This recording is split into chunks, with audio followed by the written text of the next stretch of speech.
And we are live. Welcome back to the Wanna Parlay podcast. I'm Lance Bell. Next to me is Jack Neuheisel. Jack, go ahead and tell the folks about the beautiful people that sponsor this podcast. Lanny, good to be back with you. Thanks for picking us up yesterday. The show, as always, is brought to you by the good people of Wanna Parlay, home of the $2 parlay and the world's richest parlay, where every day people are turning $2 into $2,000. We are just one day into our Wanna week, and people are already making big money. Time to go through and give out some much-deserved recognition. The pick'ems are starting to get a little slim. Pick 4 got busy, though, last night. Smarsh cleaning up $200. Scarcella, 17 with 175. Roro 1850 getting on the board for third and fourth place. So 150, 125. Quick math, Lance, that's 275. Good to be Roro. The main event, Elock out to a hot start. Love it when you see the Monday nights fire up and set the high bar. It's good enough for 131.27 multiplier and current first place holder. It's going to be a tough one to get, people, but let's remember, last week we had our boy Fats hanging around dropping 400, so it's still anybody's game out there. I've talked Joe Bags. He's got some things out there on the board. And then reminder before we hit the podcast here, the drop takeover is coming up rapidly upon us on February 10th at Little Joe's in Chicago. Wanna Parlay will be in the house as a sponsor with KG, Art, and Bob, as will the good folks of El Bandito Tequila. Come join us anytime you're around from 4 p.m. to 2 a.m. We are very much looking forward to that. Now, Lance, let's get to the podcast. I want to hit your accountability because it should have been great last night. Should have been great, but the bad boys of Boston screwed you. Yeah, no, that was brutal. I mean, honestly, that Amon Thompson, that one's Amon and the Piston is Asur. Yes, that's Amon Thompson with the Rockets. Goes career high 33, including the game winner on your head. Tough stuff. I mean, he just had one of those, and I have such high thoughts for those two twins. I think they're going to be freaks in the NBA. They already are athletically, but I think once they develop a little more in their career, they're both going to be monsters. And you know, brutal. I couldn't have guessed this one. Good for Thompson. Good for Thompson, and fuck Boston. So honestly, I'm glad to see him lose outright. I got 2 things to say on this. Number one, crazy that I was rooting for the offensive foul there because I wanted to see your parlay hit. So I was like, he shoved off. You're never getting that call. But I will say, I am late to the party on Amon Thompson. The Thompson boys, when they came out, were G Leaguers. So I've seen very little ball of theirs other than just in the throes of some modest NBA points. Obviously, big night with 33 last night. But this is year 3 for Amon Thompson? Year 2 or 3. Year 2 or 3. But so the other interesting. It's just the NBA. I just wish we'd go back to, you know, maybe it's 5 players and it's votes on NBA scouts or something like that. But with NIL now and stuff, let's get kids back in college ball. Let's lose this G League nonsense. We've got Euros coming over and playing college hoop. College hoop's in a great place. The NBA, I wish I knew more about Amon Thompson. I don't know shit about him. They've done a horrible job marketing him. Yeah, no, I mean, both the twins, they've kind of been stashed away on these. I mean, the Rockets were somewhat competitive last year in the West, you know, hanging in there. Now they're a 2 seed. But the Pistons were so god-awful the entire time that other Thompson was there until, you know, Cade Cunningham, that group starting to step up. So we'll get more of the Thompsons. There's a lot of time for those guys. I mean, they are freak athletes. When you have LeBron James telling you that you're a freak athlete, that's saying something because he might be the freakiest athlete to ever exist. I mean, he's all time. Kidding. I'll say this about the Pistons, by the way, just as a little anecdote about them. I think I would have a blast being a Pistons fan because there's all these other teams that are always going to suck too. At least with the Pistons, you're drafting fun young guys every time. Yeah, here's your team, fun young guys. Like, I love 100%. That Lonzo Ball, Brandon Ingram Laker team. I loved it.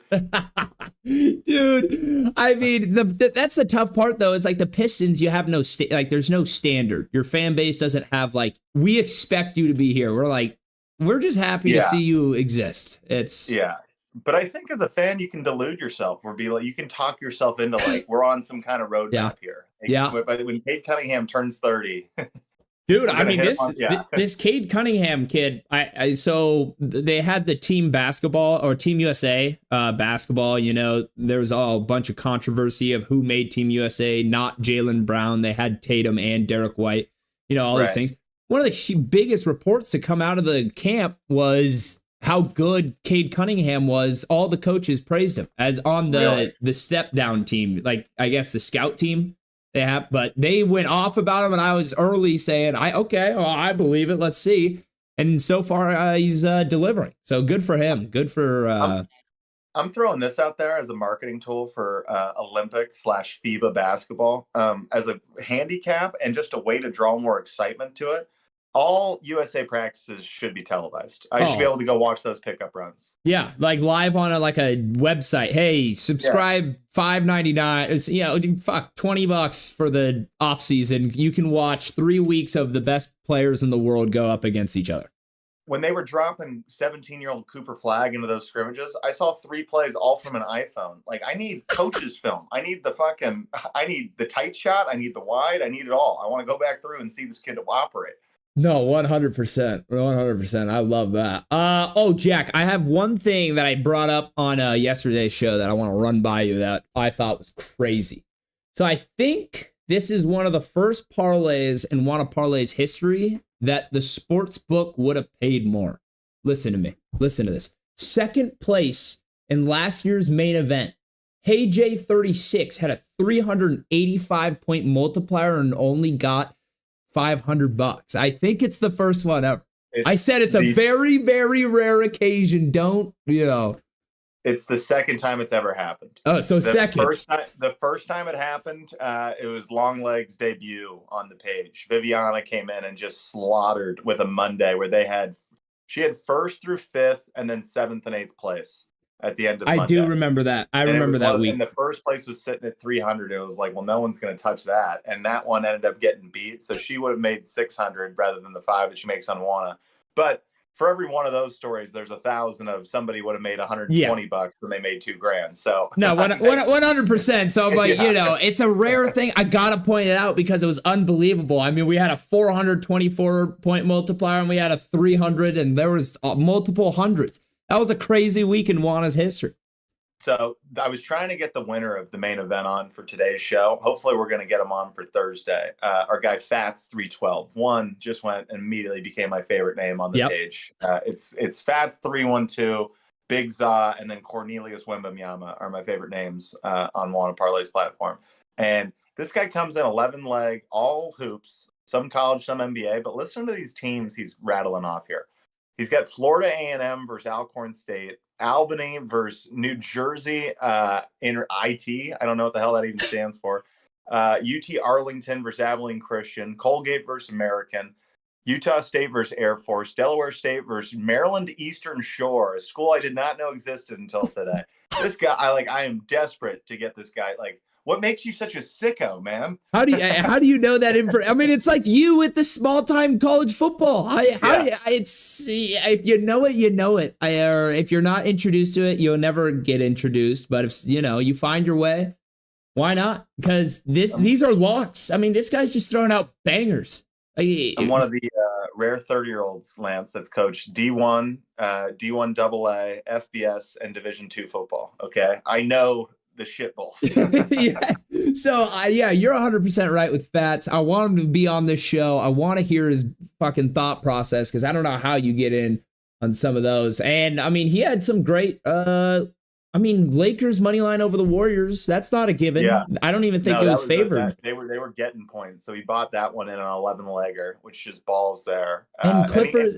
As a Florida guy, he swept the LA teams, which I appreciate. I think there's going to be some common ground for us. Hey, good for. And another one I have to throw out there: Clippers money line versus Bucks. I mean, you trust Harden and those guys against Giannis and Dame, and they deliver. I mean, it was incredible. And those are sitting at the end of the parlay. He had to go 9 for 9 on his way to get there. Oh, David Sperling in the chat. Oh, wow. But people were hating on his win. That was an epic parlay. Good for him. I'm sadly on a 5-day losing streak. Well, David. I saw Sperling fighting the fight in the chat forum, by the way. I saw one Mad Raider all over that thing. We had some guys trying to talk a little noise, talking a little trash. And we have people like Raider, fucking ambassadors for the account. Yeah. Just serving justice blindly. There we go. Just going in with, hey, not all heroes wear capes, David. You're an absolute hero. But KG Lil Joe's sneaking in the chat real fast. This is going to be the lowest viewed Super Bowl viewed ever. This is why I have the drop takeover happening the day after. Wow. What are your thoughts on that, Jack? Do you think America actually buys in and doesn't watch the Super Bowl? I think Bills Eagles would have been better. I think anything with the Commanders would have been worse. Although sneaky, the Commanders are the second biggest football franchise in the NFL. The second biggest value behind the Cowboys. Wow. Out of nowhere. Is that because of the newest is just acquired, the new buy? No, just, it's like it's a little bit like the Braves being the team for the like everyone in baseball. They just had great TV deals coming up, and so it was Cowboy, and then Cowboys being America's team, like it was Cowboys Redskins, right? That's the great matchup, and so that makes sense. Yeah. All right. So we didn't get a chance to talk about it, but we both did good in the gambling world this weekend when it came to football. I just want to pick your brain a little and just hear your thoughts. Eagles versus Commanders. I mean, there's not much to it personally, I think the Eagles are just a lot better. And they were outmatched. What are your thoughts? It'll be interesting because I agree, but I think a lot that like that game felt like. Do you remember going into the national championship? We talked about how the refs were going to have to let Notre Dame play a little ugly for that to be a game. Like if it's clean and by the whistle, then we've got no chance there. Yeah, I felt like the Eagles played within just to the echo of the whistle that entire game. I felt like they were chippy and mean as fuck the entire time, and I felt like the refs kind of let them have their way with it. It felt a little bit like bully ball, and I think that blends itself really well when you're playing outdoors in Philly too on the ice rink of that field. So it'll be interesting now. You go to warm weather to play this game, and you got to go play the Chiefs, and it's the Super Bowl, and you get these weird breaks of time, so the momentum swings are all a little bit different.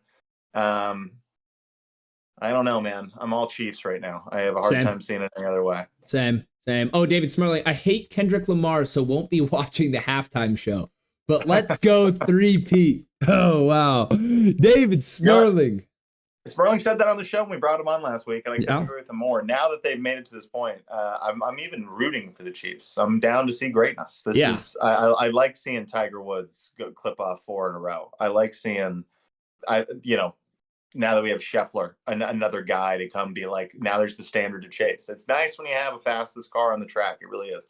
It's the only reason. It's the only better stories are true underdogs, and to have those, you need the timeless greats, and so it's nice that we're getting that here.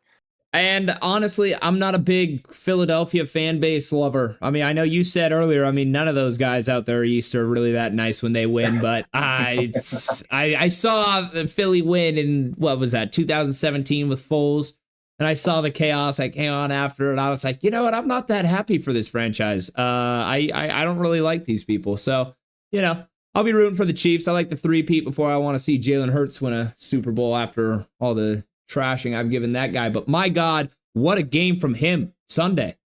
That might have been the best game of his career. He played great. Pretty much flawless. And that's what you get out of him. The guy doesn't lose games, and then you can ask him to do the extra shit, and he usually rises to the occasion on that front. Like, we do get a little bit bored with like low ceiling players, and it's not. They play it conservative because they've got the best run game in sports. Yeah. So good on Philly. They've executed to a T all the way to the finish. They GM the hell out of this team. 3 years in a row, watching their first round draft picks on defense. I couldn't believe they were getting the guys they were getting. So good on everybody in Eagles camp, including Nick Sirianni. He's battled his way back after losing those coordinators. Both his offense and defensive coordinator got head jobs after that first Super Bowl run. Yep. He's on the hot seat after kind of the disastrous end of last year. A year they still made the playoffs, and now they're back to the Super Bowl. So good on him. No, 100%. That we were talking in the middle of the season, and there were talks where like, is Sirianni on the hot seat? Sirianni getting out, and now he's here in a Super Bowl, so he's definitely, his seat is cold. But it's another a good transition because we were going to talk new coaching hires. I think the guy they got in Dallas oddly kind of fits a similar hole that Nick Sirianni does. Hey, I don't know much about that guy. All I've heard is that he wasn't the play caller. He was the offensive coordinator. Another example that reminds me of is the Chiefs when they had Bieniemy and he was the OC and didn't call plays, but I don't know enough about it. His dad, I've heard, is one of the all-time great NFL coaches. So Is that the world that Jerry saw? Is Jerry thinking, this guy just needs a shot? Because Jerry, at first, when I heard the news, I was like, okay, what is this? Like, this isn't, you're not going out on a limb. You just hired your OC. This is nothing special. But I guess with the father's success, does that tie into anything? Or does Jerry really solely believe in this guy? I don't know. What do you think? Yeah, so it comes at the end. It's like an underwhelming hire at the end of a very interesting hiring process where, one, we have the great debate of, is like the Cowboys really even the seat of power anymore? Because it's always been thought being the starting quarterback or being the head coach of the Cowboys is the premier job in said sport. So the idea that it wasn't even the premier job was an interesting take. Then they go and it's going to be Dion, which is very Cowboys nature. I was fired up for that. I thought that was an all but certain that was happening. And then I was just stoked to watch the next Manning breakdown of how they finagle their way getting Shador onto the Cowboys. So the fact that we're not going to have that is a big bummer to me. And so this is a wild departure from that. Now, I would have for the most part, the reception to this news has been negative from like the media and just people in general. Yeah. This has been, people dubbed this a failure of a hire here. So I'm just kind of pushing back on that narrative a little bit, saying why it might be positive. One, I see two lanes here. You swung and missed. You got yourself outside of the obvious big time candidates there. The Mike McCarthy thing wasn't headed anywhere, so he wasn't willing to come back on a deal where they are going to extend him. And so I think, okay, we got to get out of bed with that. That's not the long-term plan. They sought out a long-term solution, swung and missed on it, which is a failure in and of itself. You find yourself in that situation that you'd ever fire someone without your guy ready to go. Failure there. So now, is it a question of, is this a one-year stopgap guy, kind of like the Texans did with the journeyman coach they hired from the Ravens years ago, Coley? I want to say his name was David Coley. I don't know, something like that. I think it was David Coley, but or like journeyman, with Antonio Pierce, that recent one. Antonio Pierce, but beloved Antonio Pierce a little less so, more like the beloved journeyman head coach. Schottenheimer's been in the league. He coaches kid. He's been in the league for something like 25 years now. Just bouncing around as quarterbacks coach, offensive coordinator, analyst, all sorts of things. A lot of assistant coaching departure. So I think worst case scenario, it's that. And that season with Coley was not bad. I don't think that's a disaster. And I think the Cowboys, from a personnel standpoint, are actually going to be better this year. So my big hot take was I actually think they're going to get off to a decent start. But I will say, from a standpoint of, could this work out as a long-term solution? Let's all just pump the brakes. I think there's a big difference in being a head coach versus being a coordinator. It's become in vogue as of late that the great offensive coordinators become head coaches and then retain play calling. And then you saw kind of the answer back to that with defensive coaches, where Saleh was calling the defense still in New York and all sorts of that. But the traditional way of building a staff together is the head man is not calling the plays. And more so, you're going to see this. You get to just go CEO this thing up and make sure people are happy and taken care of, and manage the game and do sort of those things. So I think, let's wait a sec before we rush to judgment. He's not going to call it. And it might be a wildly successful operation they do there. I also think, I agree, I don't see the big personality leader of men necessarily when you're seeing the Vrabels of the world get jobs and Pete Carroll get dropped back off the bench. But the huge difference between coaching in college versus coaching in the NFL.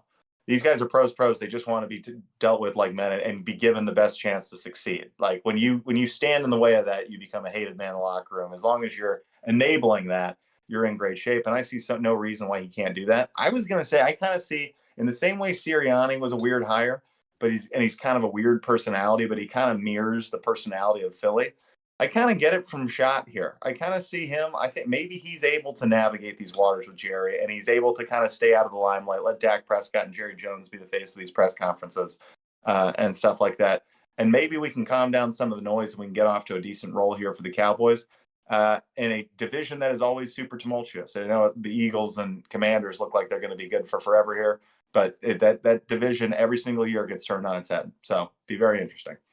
No, 100%. And like you were saying, I mean, these head guys usually aren't the play callers. Like usually they're kind of like, the boss guy. Like, let me make sure everyone's doing their job. And if I got everyone doing their job, then we're probably doing a good job. So I don't hate it either. I obviously I don't love it. It's not like this was on anyone's board, but it's not like, yeah, I agree with you. Don't jump to conclusions too quick.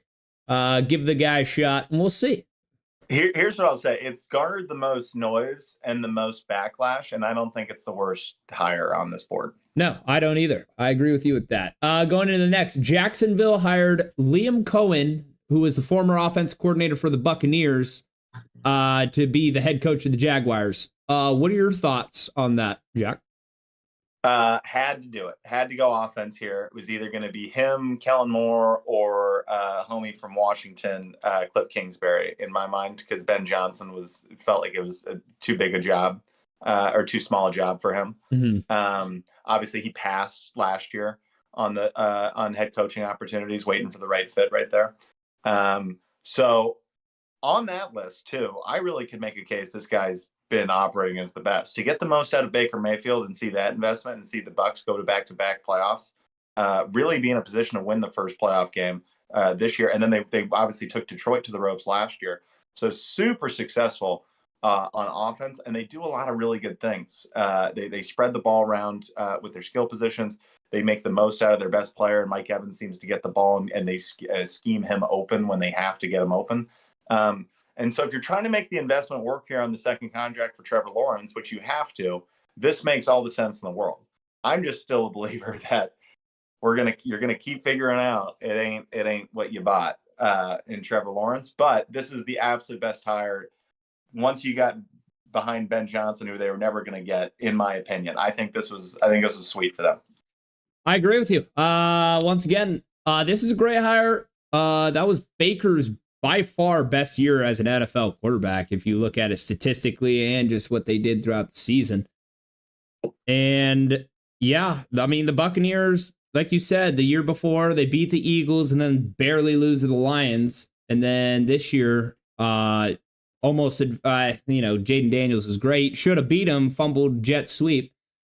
So yeah, and if it doesn't work, T-Law is the problem. Because you've already tried enough. This is the last. Yeah. This is basically the last coach that Lawrence might see. Yes, this is going to be. This is the last chance you get with Trevor Lawrence, and then if this goes and fails, it's a full rebuild. It'll be new GM, coach, everybody. But this is you put the band together to try to make Trevor Lawrence work and give it a run. The one strike against this guy so far has been the bad press conference, which if it's almost a badge of honor now. Every coach with a bad press conference the last 5 years has been wildly successful. So we'll see. Hey, and he's got that weapon, that new Brian Thomas. I mean, that kid's a freak. If T-Law can, play good football, they might have a chance to start getting sneaky in that AFC South because there's not much there. It's a perpetually underachieving organization, so they always have great draft picks. There's talent all over this team. It's never been a personnel issue. It's just for whatever reason, they're either like the dark horse darlings that like backdoor an AFC championship game, or like they're the worst team in football and they're the Jags. Yep. And just so often it's more that than it is the former. That's so funny. KG Little Joe's weird Super Bowl trend. Team wearing white uniforms since 2000 are 19-4, and Kansas City will be in white. Wow, that's pretty damn interesting. 19-4. Damn. And David Smurley, by the way, got my Hex head today. It's awesome. Good for David. Pumped for you, brother. Go. That's awesome. All right, let's move on to the next coach. Raiders hire Pete Carroll. Personally, I love it. I think Pete Carroll's a winner, and they didn't get any of these top guys. So, why not go in with the three-year deal with Pete? And, he knows good football. He knows how to build good football teams. Are you here, Jack? We might have lost Jack, but hey, since football season is almost over, time to start ragging on Bronny. I can't fucking wait. Hey, Bronny's been hooping. Have you been keeping up with his G League? I'm going to show you some stuff, but yeah, once football's over, we will definitely be transitioning into the NBA and doing all that. I'm going to re-bring him in, maybe. But going on about Pete Carroll has built winning football throughout his coaching career. You go to and the guy just knows who can play. He's very good at being able to tell who can play and getting players in the right positions and making them great. USC. Obviously, he built the dynasty that was over there. And Seattle obviously built the defense from scraps and bones. I mean, the guy is a bona fide winner. Jack's having a little technical difficulties, so we'll wait for what he has to say. But yeah, KG, Bronny's kind of balling. Bronny's kind of a beast. Bronny's kind of nice. No, but LeBron wouldn't do the skills challenge since he has no skills. I mean, do you hear what's coming out of your mouth or what you're typing on the screen? LeBron has no skills. Are you serious? I also agree, though. I think that's lame. I think it's lame that LeBron and Bronny didn't do the skills challenge. I think everyone would have loved to see that. I don't know. Maybe they'll host their own skills challenge because they can get the ratings. I mean, obviously they pull everything. And David Smerling, Pete is old, but he still got it 100%. He's still a little firecracker. He's got heart. He's got passion, and he knows who can play. He's built great teams wherever he's gone, and I can guarantee the Raiders next year hit their season over. That's a Lantz belt guarantee. Taco Lantz guarantee. Want to Parlay podcast guarantee. Raiders hit over their win totals next season. I promise. LeBron is top 5 all time in anyone's book unless they're crazy. MJ, then LeBron for me. Yeah, see, LeBron's GOAT. He's the GOAT. He's by clearly and above better than fucking fraud Jordan. We're done with the 90s. We get it. You guys are nostalgic. You guys were alive back then, but wake up. It's a new day. Michael Jordan is not the greatest basketball player of all time. And if he was in today's NBA, he'd be a Walmart version of DeMar DeRozan. If you put DeMar DeRozan back in those 90s, he's better than Jordan. Argue with a wall.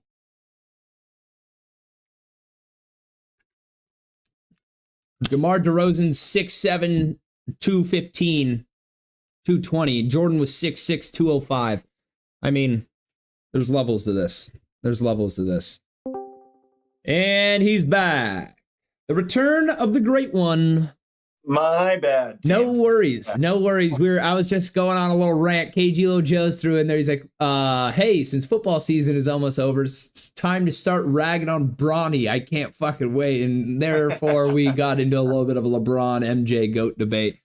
I think I finished it off, but back to Pete Carroll getting the 3-year deal for the Raiders. I love it. I think Raiders hit their team win total next year. If we want to look at those after the Super Bowl, I don't know if those are out yet, but I think it's a great hire, especially since they didn't get one of the premier guys that were available. I think it's a great hire. What are your thoughts, Jack? Definitely need to do an episode on futures on over under win totals. I don't know if we have to wait on scheduling or not for that. I don't know if they just put them out. Yeah, I don't know either. We'll see. I'm not sure. So we'll do some research on that. Here's what happened with the Raiders. They put Tom Brady on Ben Johnson, and they put all their chips on that being the move, and they swung and missed on it. So now you end up with Pete Carroll, which is doing your best to salvage the situation. But if we're grading the overall hiring process here, I think it's a failure because I don't see what you got here that Antonio Pierce wasn't getting you. And now you're committed to another 3-year deal, unsure what you're going to do at quarterback next season. I know you can talk yourself into Pete's success with Russell Wilson early on in his career. So maybe they're thinking along those terms, but this thing to me feels like a punt, and we're waiting for a quarterback and a coaching change here in a few years. Be interesting to see what all happens. But I like Pete. I think I could have made a lot of sense out of him going back to the Patriots. I could have seen him going to a couple of these places. I thought the Jets would have made sense of just like, we're just getting some stability. We just want to look like the Seahawks did for a little bit, and then we'll move on from there. And maybe that's what the Raiders are saying here. But I actually thought they got the most out of their guys for a while. It was just a bad year of injuries and a horribly constructed roster. And you ended up what you ended up with. So, yeah, no, 100% to your point.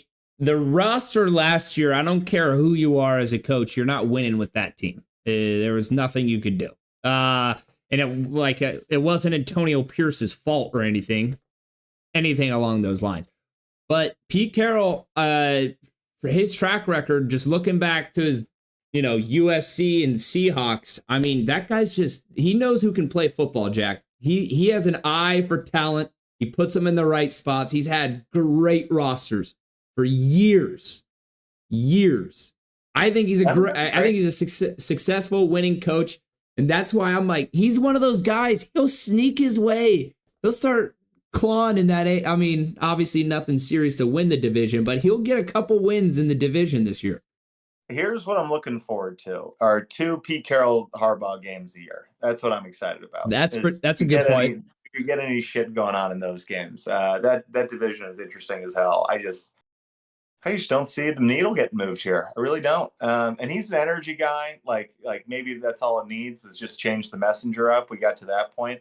Also say this for him, probably a little bit more slack given his credentials on some key coaching decisions where I felt like Antonio Pierce got grilled a lot, being ultra conservative this year. But I thought they had one way to win games, and it was try to do it with defense. So I got a lot of the shit. I feel. No, and I'm not even the biggest Antonio Pierce guy. If I'm Antonio Pierce right now, I go, what the fuck was the point? No, 100%. I mean, they brought him in on a 3-year, so you can obviously tell that he wasn't the first guy, because you don't give the guy a 3-year, you give him a 5-year. But I just think Pete Carroll saw this opportunity, and he's like, okay, I can do something here. 3 years is enough for me. So that's why, I mean, I'm very confident. I have high respects for Pete Carroll. I think he's great all-time coach. So I don't know. On that one, I guess we'll have to see. I would just like more intention in these hiring processes. I would like to see, and maybe it's having some balls. Why can't Sean McVay get hired right now? Why can't we go get 31-year-old a job and let's see what happens? Yeah, no, that's also a very good point. I didn't even think of that part, because it's like we kind of left that era. It feels like the young. Yeah, well, it kind of ran its course. All of a sudden, the success. You were right at the success. Yeah, go ahead. The success stories landed. So you end up with is after Shanahan, McVay gets his job, and then you get LaFleur right away, and then you get Zach Taylor in Cincy, and since then everyone else has been just okay. Yeah. So we'll see. I don't know, man. I get, like, you didn't go, you swung and missed with Josh McDaniels 2 hires ago. Like, I get it. It's been a tumultuous deal. We'll see. God dang. Yeah, we'll see on that one, because at the end of the day, they still are the Raiders. It's not like, I mean, you know what? I say all this. Let's hold judgment, because very fun class of random free agent quarterbacks this year. Will the Vikings bring Sam Darnold back? Daniel Jones going to land someplace, which is Zach Wilson get another swing, does all these different things. There's a lot of quarterbacks right now that their name and they don't have a starting job. There's a lot of them. All right, let's move on. Let's go on to the Jets hire, which I personally think is the worst on the board. Aaron Glenn, Lions defensive coordinator and former Jet first rounder. I see you go ahead and give us your thoughts. Yeah, I think it's this simple. So I'm going to wait to reserve judgment on this, because flat don't know enough about Aaron Glenn as a dude, because he seems ultra respected. Ultra respected. And they did feel like a place that was, you don't want to hire your go-to quarterback guy. You're not fucking ready for that yet. You're not even sure what's happening with the Aaron Rodgers saga, all that stuff. So this was a full adults in the room hire.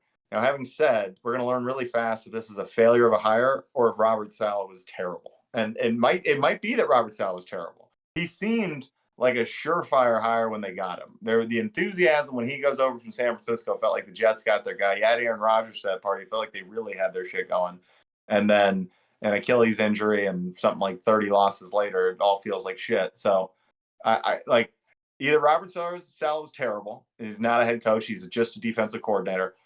Or this hire sucks.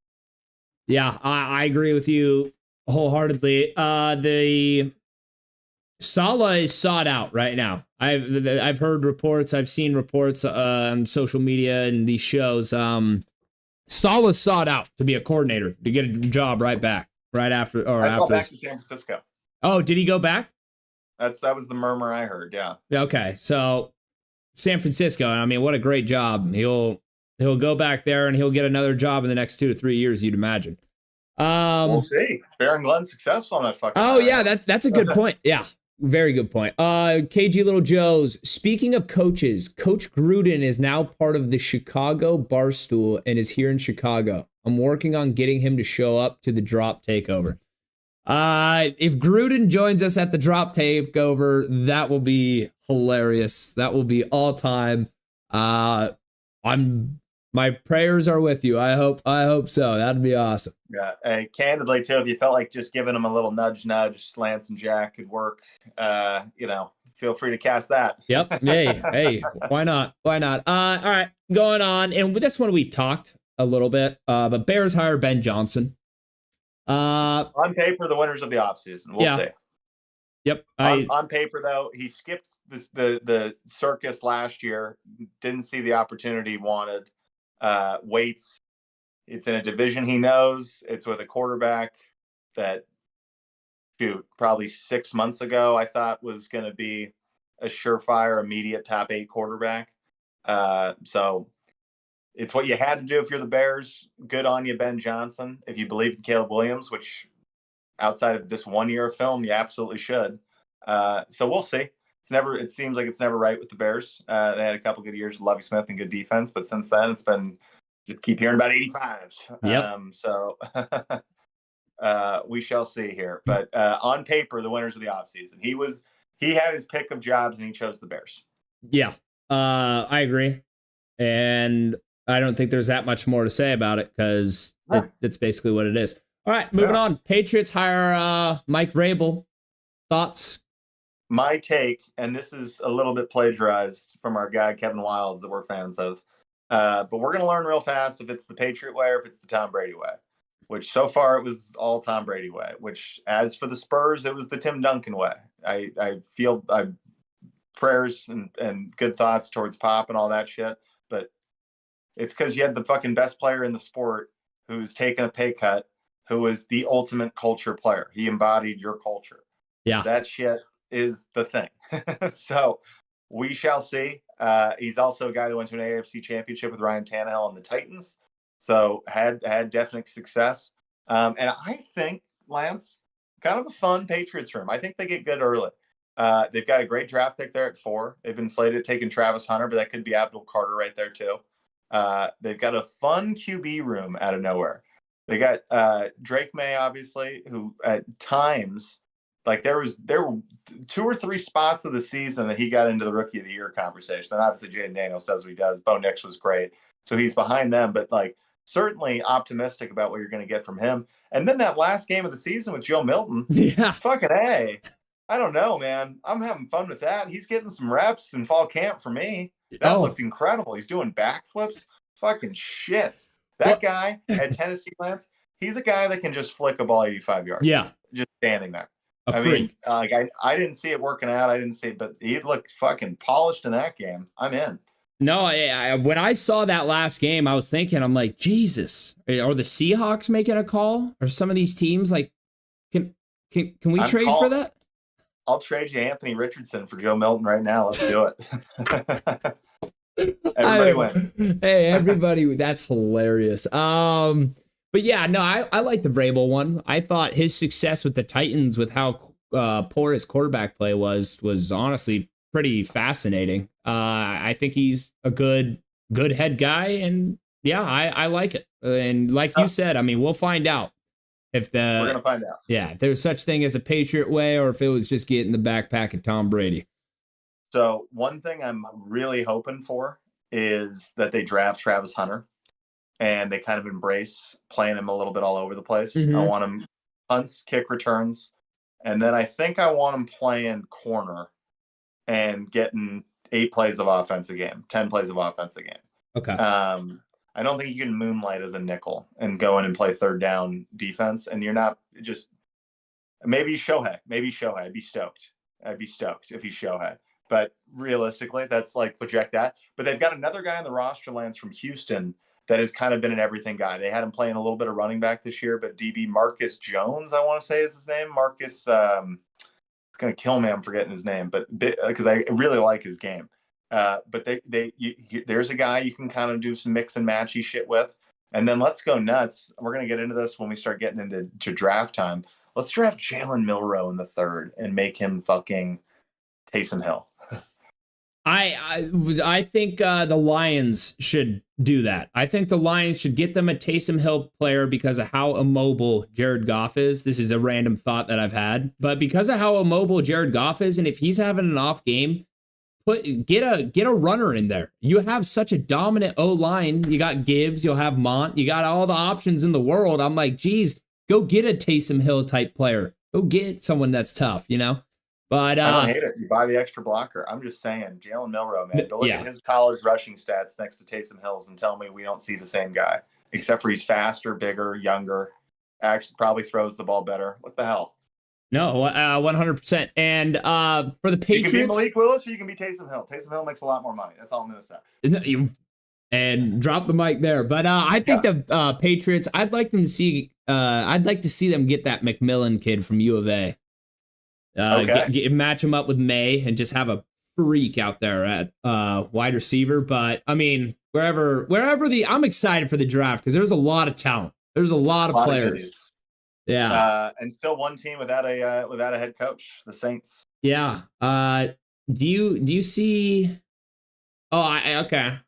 I was like, because McCarthy, is this too small and shitty of a job? I don't want to call it shitty. I mean, you're a head coach of an NFL team, but the reason the deal's not done yet is because I would assume they want to do a 2 or 3 or the 3-year deal with some kind of team option after 2, and he's not signing for anything less than 5 because you're basically going to just pick, the same situation you just had with the Cowboys, where clearly you're not their guy for the future, and you would have had the job by now. They wanted to hire Joe Brady, who was a successful offensive coordinator back in the day under Sean Payton, then famously goes and takes the LSU offensive coordinator job, balls with Burrow. So that was kind of a fun idea that he'd come back to New Orleans. He just withdrew his name, remains the OC of the Bills. So a little bit of Ben Johnson play right there, waiting on a better opportunity. They wanted Aaron Glenn, who takes the Jets instead of them. So now if you're looking at available candidates, here are the top offensive coordinators probably still hanging out there, and Kellen Moore and Cliff Kingsbury. And then their original guy, if it was Aaron Glenn and you wanted to go defense and be culture and kind of that move, Miami defense coordinator Anthony Weaver is said to still be in the mix. So it will be interesting.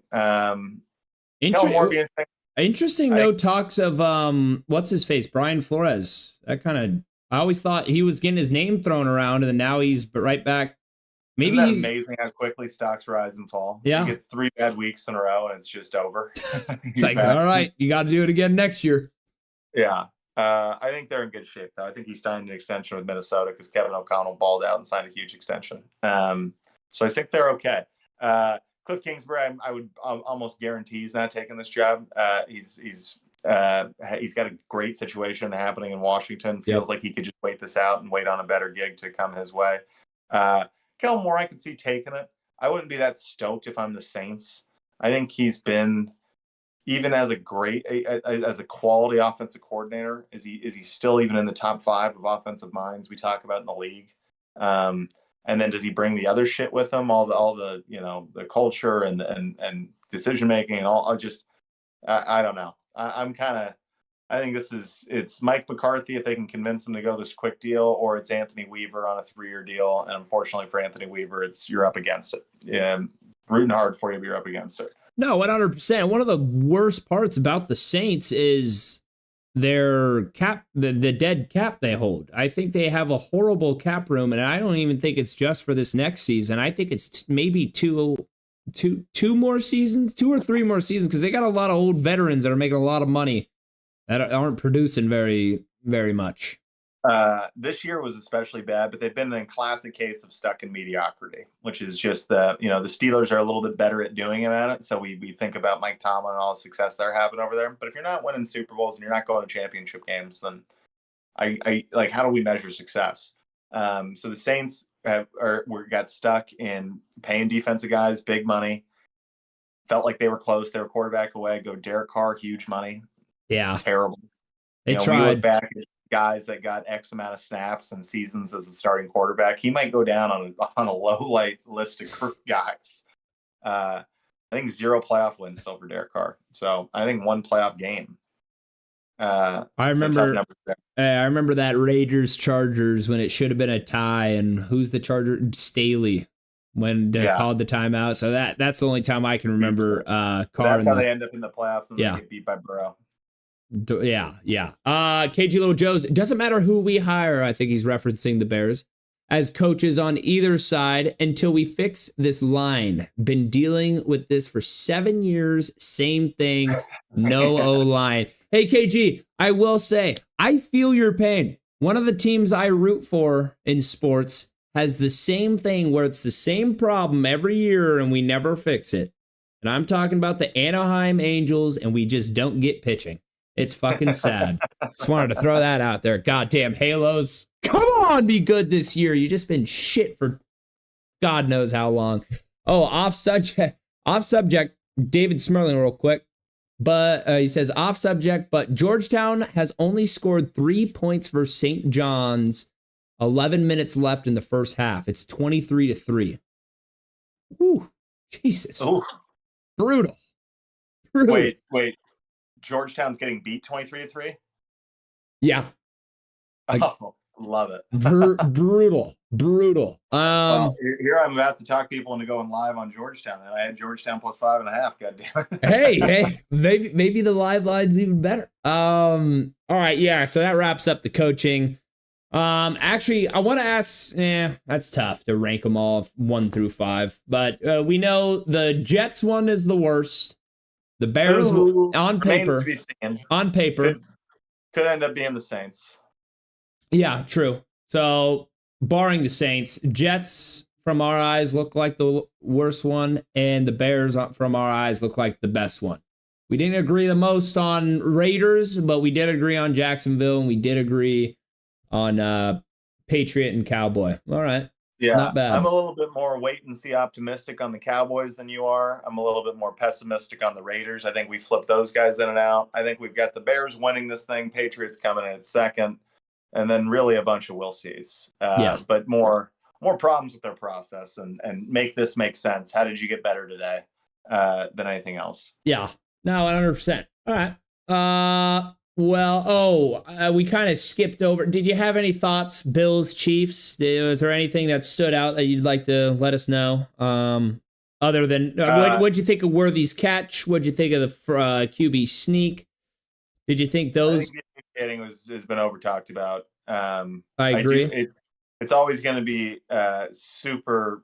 You're going to see it every single time, but I think for the most part in the fourth quarter, we got an honest game. I didn't see any big decisions that swung the course of that game. I would have been more bothered, honestly, if Josh Allen gets the first down the way they ruled it on the field. The way they ruled it on the field was sloppy because I thought the guy that actually got the better look at the ball got overruled. But then they rule it that way on the field. You get a chance to go to the monitors and just tough luck. You don't have one single shot with that ball over it. But I do hate where you just go, well, I mean, 99% he must have been over, and then you just go ahead and do it. That's how I lost USC. USC gets beat by Minnesota this year at that same bullshit where I'm like, that's not what the law is. The law is you have to prove it, and you fucking didn't. Yeah, you have to have sufficient evidence to overturn a call. 100%. The main takeaway, Lance, Josh Allen had the ball down 3, chance to win or tie. And I don't think threw one good ball on the entire thing, with the exception of maybe the 4th down ball that almost gets caught. Yeah, no, I agree. And I also think the coaching, I think the Bills got out-coached. If you see how Mahomes goes and Andy Reid, those guys, they go down that final drive and they have the 3 receivers clear out, flip it to P. Ryan. Like, they're not running the ball and being conservative and safe and scared. They just went down and won the game and said, see ya next year. Unfortunate for Bills, you root for Josh Allen, those guys. And how about James Cook? What a game he had. And fun fact, he didn't touch the ball in the final possession, the final 6 plays. And you had clock there. You could have worked it a little bit. So I didn't love the approach going late, but just that's what's going to stick with me and that's why it's so hard to beat the Chiefs is you have to play that good the entire way through, and then you get the ball in that last drive and you have to go win. Yeah. You have to deliver, and you can't leave. I mean, fuck, the Bills know you can't leave 13 seconds. And I can just think of the great drives of my life where it's Tom Brady, it's Patrick Mahomes, Drew Brees at times. I can think of a handful of Aaron Rodgers ones. Ben Roethlisberger had some great ones where you're just like, they get the ball, there's the situation. You're just like, here comes surgery. And it's, you got to if you're going to beat them, you got to go strip sack Eagles and get off the field in that great Super Bowl. Yeah. That's the only way. And I still feel like we live in the alternate reality where that happened and everyone else, the Patriots won that game.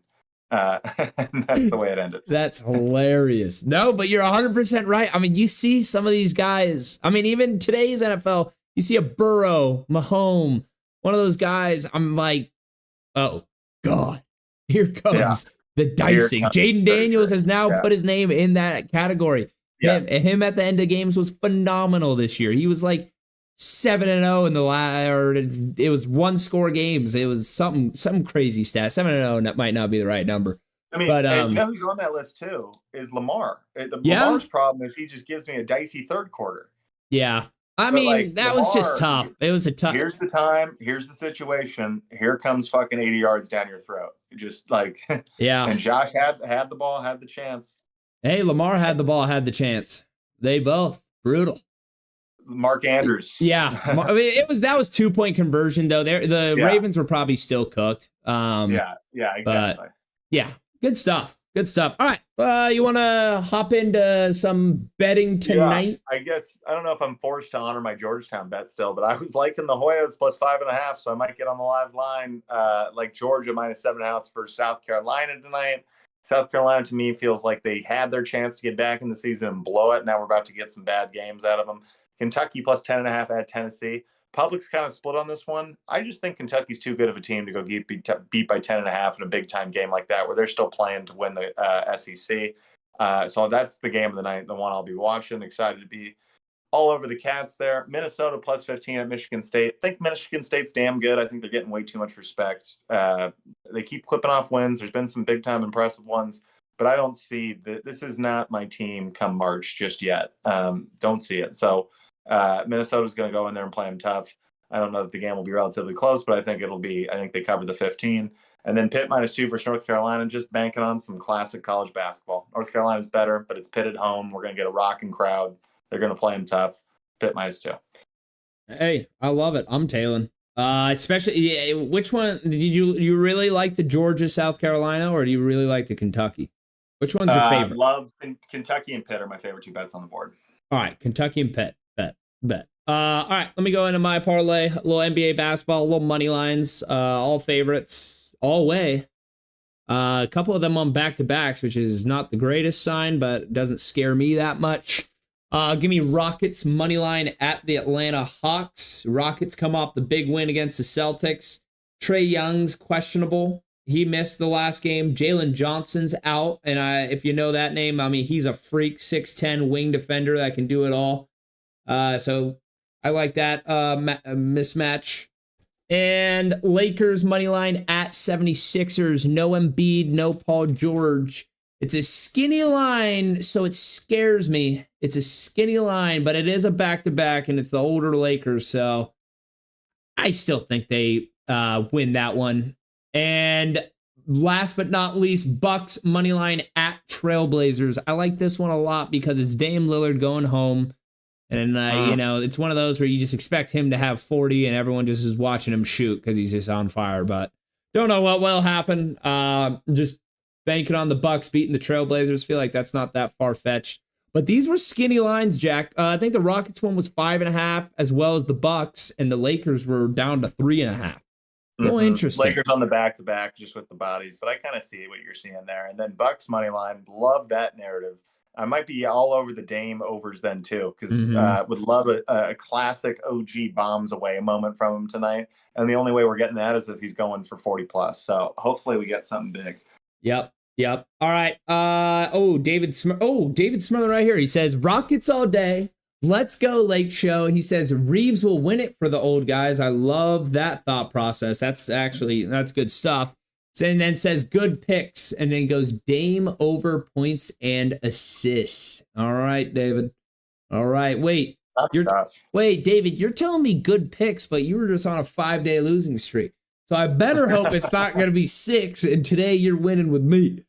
You can't hold those alligators down for long, Lance. He's going to be just fine. I expect the bounce back here from the Raider. He's a proven winner. And there's no doubt about that. All right, Jack. Well, that wraps it up for me. Any last thoughts before? No, we'll be back Thursday. We owe it to the people to get a little football talk in there, so we'll get you some sneaky Pro Bowl and Senior Bowl picks going on this weekend, and then. I'm going to start making it my point, though. We're coming to the end of football season. I'm going to start trying to get a little NBA and NHL into my card. And start trying to get a little educated here in our off week. So we'll be back. We'll be right. The show is brought to you by Wanna Parlay, as always, home of the $2 parlay and the world's richest parlay, where every day people are turning $2 into $2,000. We're just one day in our Wanna week. This episode came and went. A lot of people we gave some shout outs to and some special recognition. We had Smarsh, first time getting a call out on the show, winning $200. Scarcella 17 winning 175, and then Roro back on the leaderboard after having a great week last week, comes in third and fourth in the pick 4 last night to net 275. Good to be good. Elock out to the hot start, chance to hold on, go wire to wire winner here after 131 points 27 multiplier in the main event. If you ask our boy Fats, who won last week, though, that number ain't going to hang around, so it's anybody's chance right there. It's $2 gets you a chance at $2,000. What the hell are you doing otherwise? And then last reminder before we let you go, we talked about it during the show, but we're going to continue to talk about it all the way till it happens. February 10th, the drop takeover at Little Joe's in Chicago. Wanna Parlay will be in the house with KG, Art, and Bob, as well as the good folks of El Bandito Tequila. Come join us anytime you're around from 4 p.m. to 2 a.m. We are very much looking forward to that. And if you caught the murmur and you caught the rumor, John Gruden may be making a special appearance that evening. So you're not going to want to miss it. Good podcast, Lance. See you Thursday, Holmes. Yep. 3 p.m. Pacific, 6 p.m. Eastern, Thursday. Be there or be square. See ya.